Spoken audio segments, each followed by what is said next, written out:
In 80 Days, adventurer and award-winning filmmaker Paul G. Roberts retraces the global footsteps of Phileas Fogg, hero of Jules Verne's most famous work.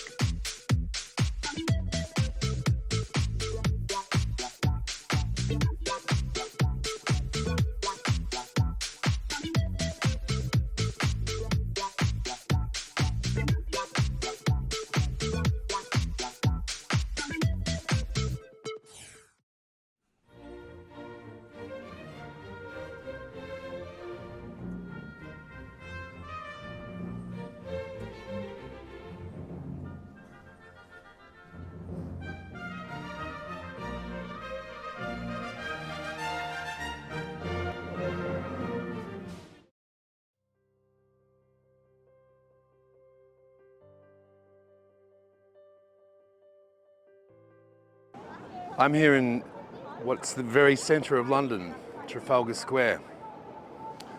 And this city is the capital of what was once the greatest empire the world had ever seen.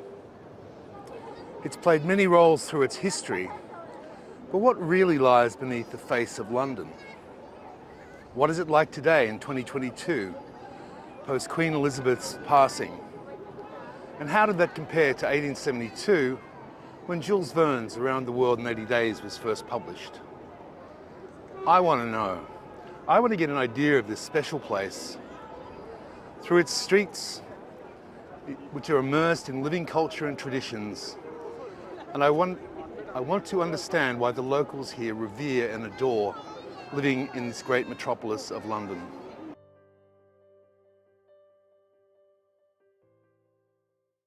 Now, the history of England is one of invasions, cultural revolution, and change.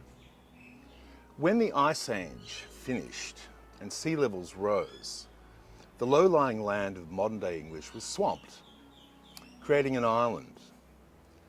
It was first inhabited by modern humans during the Upper Paleolithic era, but took its name from Angles, a Germanic tribe from the Anglia peninsula, who settled there in the 5th and 6th centuries.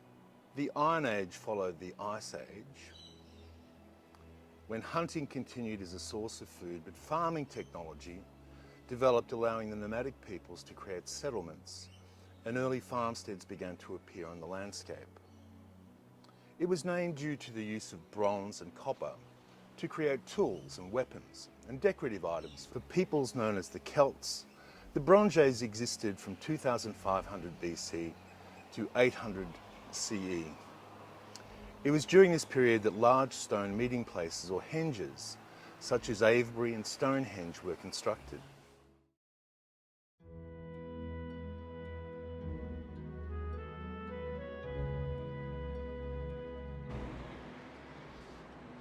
I'm here on Earl's Court Road, first morning in London.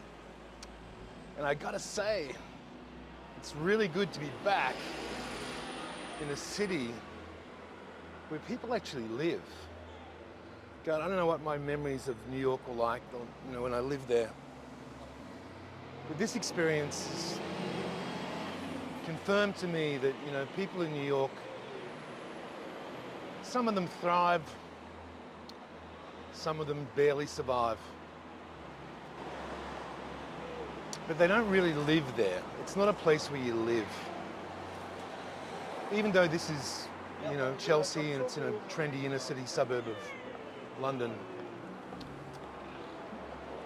it's a place where you get to live. There's a nice pub here. It's cozy, not too ridiculously priced. Just walking through Chelsea, next to a cute little park. Back to my place, the residence. There's a really nice ease about this little suburb. Such a change from New York. Walking around New York, I was so sick.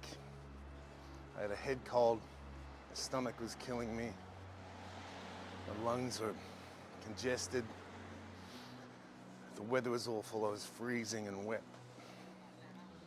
God, I couldn't wait to get out of that place. I kept hearing Lou Reed's song, The Dirty Boulevard, playing wherever I went. So glad I'm in Europe. Let's see if I can extend my stay a couple of nights. I'm here in Trafalgar Square, and I'm here because it's something very special, something very significant for London. And I don't mean the statue of Nelson. It's actually a statue of Charles I, and it's set apart in the south side of the square on a particularly lonely island. And it is said that is the epicenter of the city of London. The same Londinium that was settled by the Romans as the very first inhabited enclave. And it's from here, like concentric circles of an onion, the city of London spans out. Eventually the Celts came to the attention of Roman Emperor Julius Caesar, who sent a military expedition to England, and this was 55 BC, but he failed to conquer it. The Romans did succeed, however, in 43 BC, when Emperor Claudius successfully led an invasion, and they ruled England as a colony for the next 600 years. They brought with them the elements of their own civilization. They constructed roads, cities with forums, baths, aqueducts, and theatres. The Romans brought culture to the barbarians, if you like. Traders and craftsmen arrived, and the Anglo-Roman population grew. In 120 AD, Emperor Hadrian commissioned a massive war between England and Scotland to dissuade the Picts and the Scots, and it was known as Hadrian's Wall, and it marked the northern boundary of the entire Roman Empire. And as the empire began to crumble, troops were withdrawn back to defend Rome. But in 410 AD, it fell to a Visigoth army, and England was left to defend itself. Essentially, the entire structure of London is based around that original settlement, that Roman settlement, for what was then known as Londinium.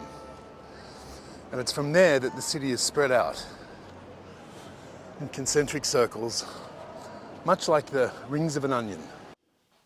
As I said, the city of London was founded by the Romans, and their rule extended from 43 AD to the 5th century AD when the empire fell. During the 3rd century, Londinium, the name given to the town by the Romans, had a population of 50,000, and it was mainly due to the influence of its major port.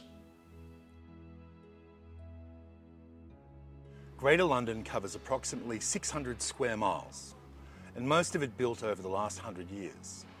It's bisected by the Thames, which has profoundly influenced its evolution. In the 5th century, the Romans abandoned Londinium and left Britain. Invading Saxons created a new port to the west and a link to the church at Westminster. Isolated farmsteads were built in the countryside beyond. Many of these areas still use the Saxon place names, recognisable by the endings such as Ham, Ton, Witch and Worth. And from the 9th century, London grew again within the Roman walls. Medieval villages were built on Saxon sites, and they were connected by a network of winding roads.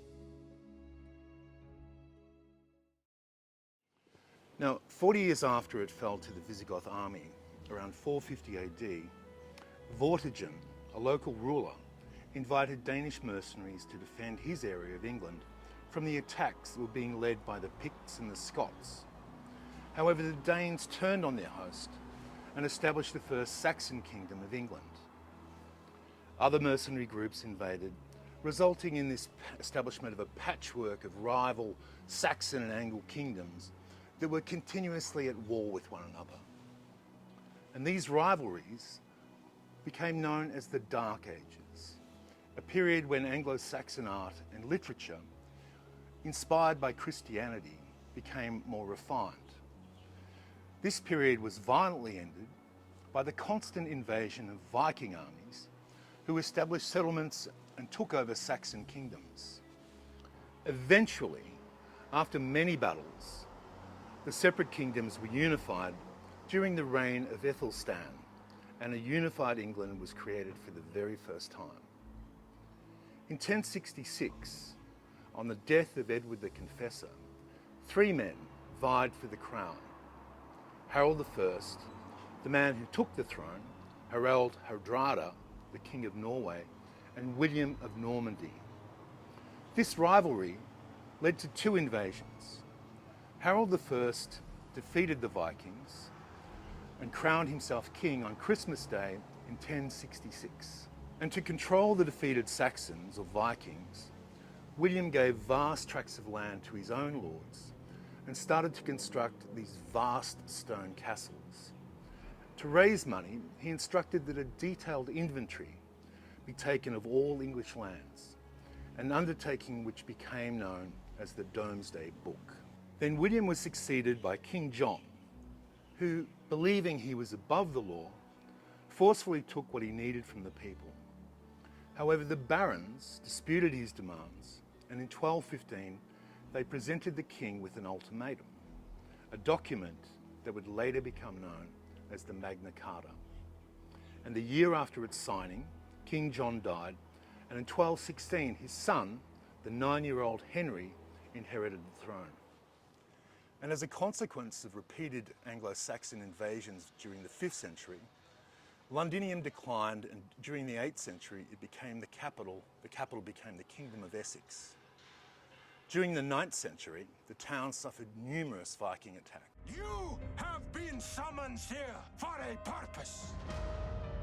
To avenge the death of our people.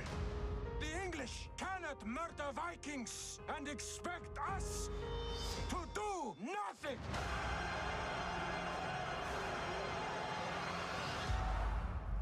So London Bridge is key for the invasion of England, because if you take London, you take England. But it's this very well-defended structure. We need to know the enemy's strength around the bridge. There was a lot of elements to Leif's plan to bring down London Bridge. There's a lot of risk. If you're not in the right position, when the tide turns, nothing will work. And as a consequence, Danish settlers established themselves in the area, encouraging trade and opening businesses in the town, transforming it into the first urban centre of England. The town's wealth and power attracted the interest of the great Danish heathen army, which besieged the city until it was captured by King Alfred the Great in 886. In 1067, following the Norman invasions and the conquering of England, the city's existing rights, laws and privileges were established by the newly crowned King of England, William, Duke of Normandy.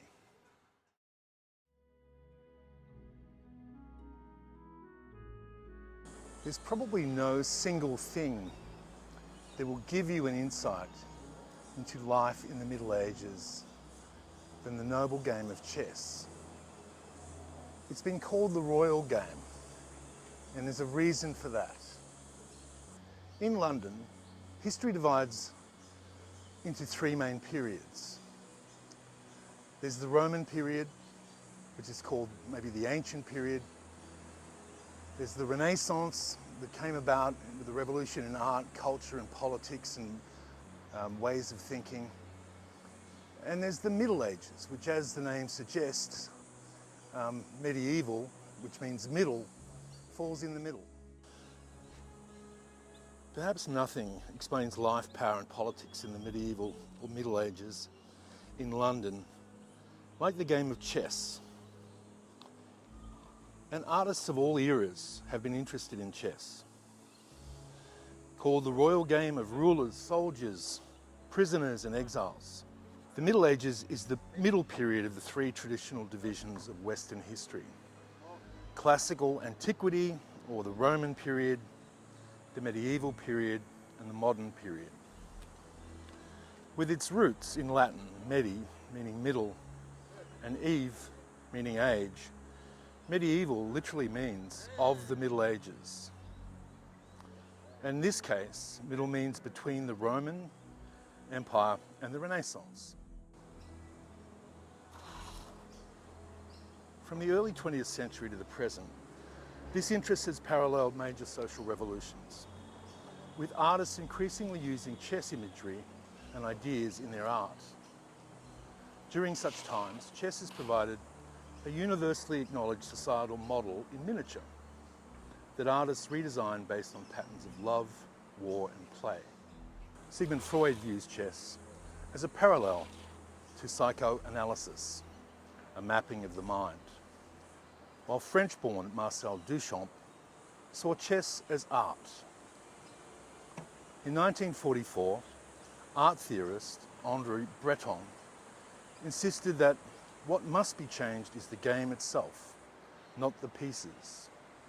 In this exhibition, prominent contemporary artists, through serious or nonsensical creative play, pushed the boundaries of interactivity, explored mental states, real or imagined, and transmuted chess courtship rituals into heated intimacies, and reconstructed new identities based on the game via the deconstruction of chosen environments. These leading contemporary artists offer new viewpoints from which to reconsider the creative and social landscape through chess, while the timeless conceptual landscape of the royal game stands ever ready to lend itself to future visions. Artists of all eras and cultures have been fascinated in chess, and the actual movement of the pieces on the board actually give quite a lot of information about how medieval London was. First of all, you had the military. They were the soldiers, or the pawns. Limited foot soldiers, usually, only able to move one space forward at a time. They were expendable, as they were in medieval times. Of more importance and more significance were the other pieces, like the knight, like knights were in medieval times. They had horses, armours and various weaponry, and they could make dynamic moves on the board. The bishops represented the power of the religion, the power that they wielded through the connection or supposed connection with God. And God was big back then. Then you had the king. While seemingly the most important and powerful on the board, he's somebody that can't really do anything. He can only move one space at a time. He's a sitting duck. Everybody knows where he is. He's a visible target. And then you have the queen, the most powerful and effective piece on the whole board. She can move anywhere. And it's essentially like how a queen would work. She could operate through whispers. She could plot things in secret, command conspiracies and secret alliances. And that's pretty much how medieval England worked. It's a very fascinating game and a powerful thing that artists have picked up on for centuries.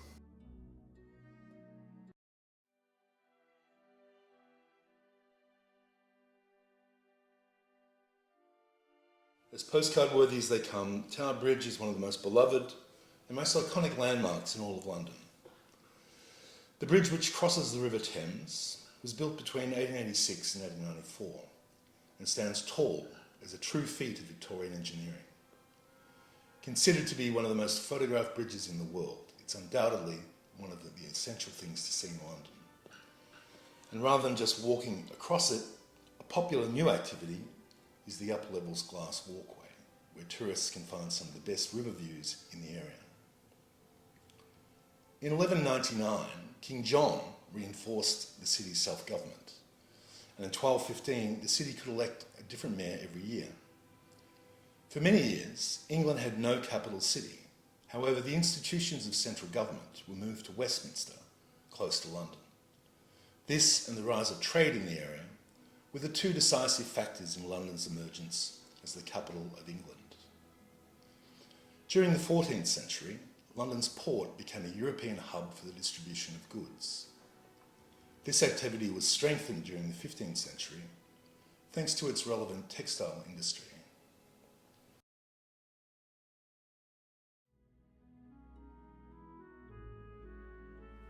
From the 16th to the mid-17th century, London benefited from the centralised politics and the maritime trade expansion, developed by the Tudors and continued by the Stuarts. During Henry VIII's reign, London had 100,000 inhabitants. In mid-17th century, it had over 500,000.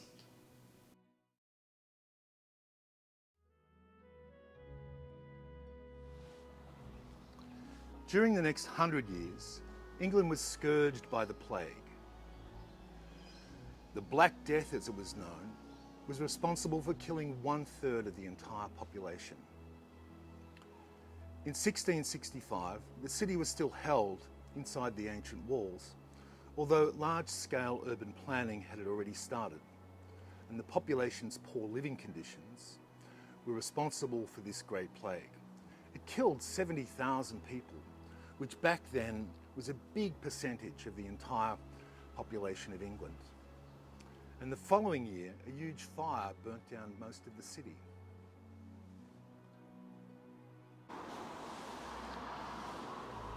Then there is the story of the infamous King Henry VIII. Now, Henry VIII is probably best known for having 6 wives, and most British school children learn the following rhyme to help them remember the fate of each one. Divorced, beheaded, died. Divorced, beheaded, survived. Divorced, beheaded and died. Divorced, beheaded, survived. I'm Henry VIII, I had 6 sorry wives. Some might say I ruined their lives. In 1485, when Henry Tudor defeated Richard III at the Battle of Bosworth Field, the Tudor dynasty began. Henry VII, he ruled wisely, but after his son Arthur was killed, he decreed that his younger son, also called Henry, should marry Arthur's widow, Catherine.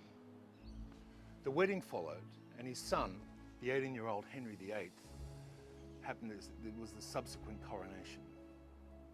And after 20 years of marriage and 1 daughter, Mary, Henry divorced Catherine as soon as she had not produced a son.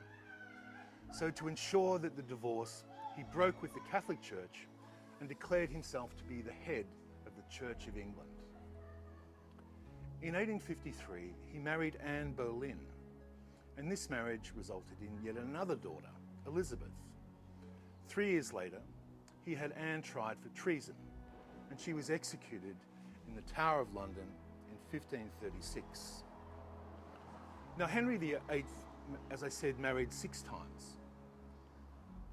And during his 3rd marriage to Jane Seymour, he fathered a son named Edward. Jane died shortly after her son was born. And in 1547, Henry himself died, and Edward, who was then 9 years old, inherited the crown. And he also died at just 15, and the crown passed to his cousin, Jane Grey, who was forcibly deposed after 9 days by Mary, Edward's elder half-sister, who wanted England to revert to Catholicism. He died childless in 1558, leaving Elizabeth to become the Queen. Now, under Elizabeth I, the Navy, which was established by Henry VIII, developed into England's primary power, primary source of defence, and became the means by which the English explored, colonised and traded around the globe. This was a prosperous period. It was called England's Golden Age. Elizabeth never married. Dying, she indicated she wanted James VI of Scotland to succeed her. So, in 1603, James VI of Scotland became James I of England. His personal debts and Catholic baptism were the sources of some dissension and gave rise to the infamous assassination plot called the Gunpowder Plot. His successor and son, Charles, in 1625 took the throne, and he believed that God had created him king. And due to that belief, he believed he was a king god, and he did not trust the English Parliament, and between 1628 and 1640 he dismissed it, choosing to royal by royal decree, a situation that led to the English Civil War. Now, Charles I was tried and found guilty of treason on January the 26th, 1649, and beheaded. The war ended when Cromwell's Parliament, New Model Army, defeated King Charles II's Royalist Army at the Battle of Worcester on the 3rd of September 1651. Charles was exiled and replaced by the Commonwealth of England and then the Protectorate under the personal rule of Oliver Cromwell. Cromwell died in 1658 and his son Richard became Lord Protector, but he lacked his father's talents. And in May 1659 he resigned and Parliament arranged for Charles II to take the throne. In 1685, when the Catholic James II took the throne, several English politicians objected and wrote to William of Orange, a popular Protestant, who had married James II's daughter. He accepted the offer and landed at Brixham on November the 5th, 1688, and began a march on London. But before he arrived, however, James II fled to France, and William was crowned on April 21st, 1689, alongside his queen, Mary II. The couple ruled jointly until Mary's untimely death in 1694. William lived on for 10 years, dying in 1702 when Mary's sister ascended to the throne. When Anne died in 1714, the Georgian period began, named after the 4 Hanoverian Georges, and includes the short reign of William IV. It's a term used to describe the social, political, history, architecture and fashions between 1714 and the 1830s, a period at the start of the Industrial Revolution that began around 1769 and lasted into the 1840s. And the Industrial Revolution helped make England one of the richest countries in the entire world. But it was around that time, however, that England lost control of the American colonies. All you need to keep your slaves under their beds is just to flounce about and shout. Off with their heads! The reconstruction of London, based on the area we now call the city, took over 10 years to complete. The architect Christopher Wren's masterpieces, such as St Paul's Cathedral, increased the appeal of London, and thus the capital became the centre of English social life, with its palaces, halls, theatres, societies and museums. London continued to grow thanks to the foundation of the Bank of England in 1694. It was the second central bank in the world, rapidly following the Swedish Sveriges Riksbank, and arguably the most successful. It provided the financial flexibility which would be the foundation of the empire's power, and whose vestiges can be seen today in London's preeminence as a financial centre.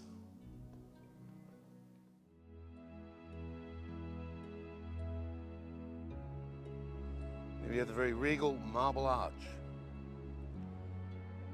Walk through it and we're into Trafalgar Square.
Most of current London is from the Victorian period. Up until the early years of the 19th century, the capital was confined to the boundaries of the original Roman city, as well as Westminster and Mayfair, and was surrounded by fields. Be that as it may, the Industrial Revolution drew millions of people to London, expanding the city. However, the overcrowded conditions led to grave problems, like the 1832 cholera epidemics, or the Great Stink of 1858, an event that took place during the hottest months of the summer, exacerbating the smell of the sewers that were dumped straight into the River Thames, which led to the suspension of the parliamentary sessions. This channel often investigates the dreadful living conditions of the poor in history, and with population growth and industrialisation in Britain's towns and cities, that focus naturally falls on slums. The journalists and philanthropists who provided us first-hand accounts of these notorious neighbourhoods didn't varnish the truth of what they witnessed for the sensibilities of their audience, but perhaps didn't always go into as much detail about the extreme and harrowing squalor they saw, as much as the report you will hear today. Slums or rookeries are evocative of hellish urban poverty in the 19th century for us today, for good reason. Poorly constructed, overcrowded housing was characterised by gloomy, narrow streets and alleyways. They took on the no doubt unwelcome, to the poor whose home it was, sobriquet of rookery. This mocking the rook, being a bird that habitually nests in large colonies crammed into noisy treetops. They're often caricatured and mysterious and dark places, where journalists and cartographers feared to tread. But there were social commentators who sought to walk amongst the poor and highlight their lives and living conditions by publishing what they saw and heard. From 1750, the population increased from 700,000 to over 4.5 million in 1901. 6,600,000 if we included the suburban areas. At the end of the 19th century, London had become a major international trade and finance capital.